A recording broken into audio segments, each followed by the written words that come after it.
Hi guys, today we are going to study about thyroid gland. It is an endocrine gland, ductless gland. It directly secretes its hormone into your bloodstream.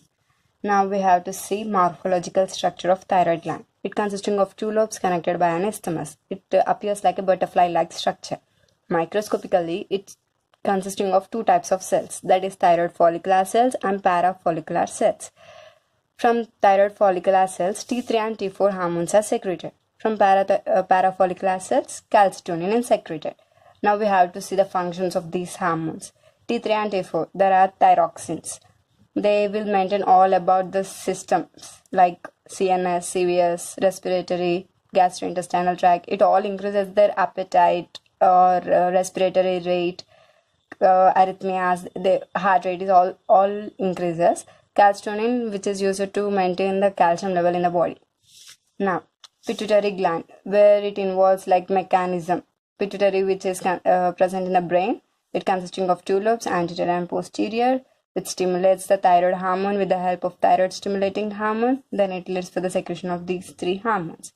This is the normal anatomical structure and basics of thyroid gland. If there is an increase in the secretion of the hormone, it is called hyperthyroidism. If there is any decrease, it is called hypothyroidism. In hyperthyroidism, it is divided into three, like goiter, Graves, and adenoma. In hypo, it is thyroiditis. For example, now we have to discuss about the hyperthyroidism in that Graves' disease. It is an autoimmune disorder where IgG antibodies are created against the thyroid gland, which may stimulate or block the secretion. Stimulate. Without the help of TSH, they are stimulating the thyroid gland to produce T3 and T4 hormones. Now, we have to learn about the symptoms and signs for the Graves' disease. That is for hypothyroidism. They may diffuse goiter, like they may increase in the size of the goiter. Like normal goiter, it may be increased twice or thrice than the normal. Now, signs and symptoms of the ophthalmology. Symptoms are like staring look, blurring of vision, cornea is visible. Signs are like lid lag, wrinkles are absent, diplopia. Diplopia is nothing but double vision. Exophthalmos, bulging of eyes. Acropathy, clubbing of fingers, where the distal part of the hand will be bulged. Fingers. Osteoporosis, where the fragility of the bone is increased.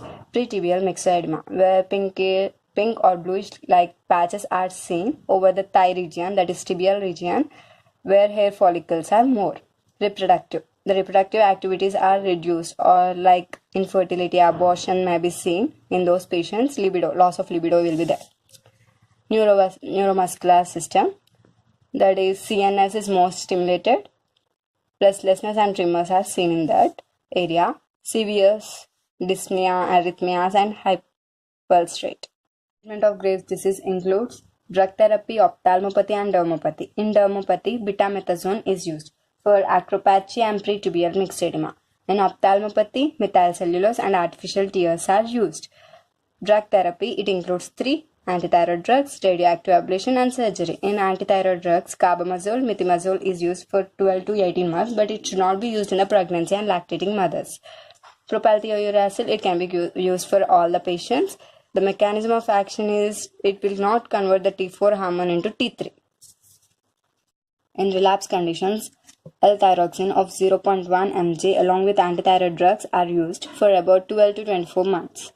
For severe conditions, beta blockers are used, that is propranolol and metoprolol, and radioactive ablation theory, that where the effective part, that is active part of the thyroid is destroyed with the help of isotope, that is 131I.